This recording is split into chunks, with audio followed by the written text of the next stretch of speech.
పక్షిరాజు వలెను నా గూడు రేపి నీ రెక్కలపై మోసినది. పక్షిరాజు వలెను నీ రెక్కలపై మోసినది. నీ కృప నాపై చూపుటగా, నీ కృప నాపై చూపుటగా, నీ కృప నాపై చూపు.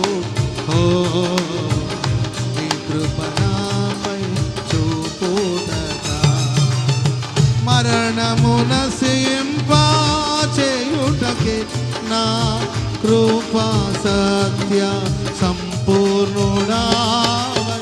మరణమున సింపా చేయుట కృపా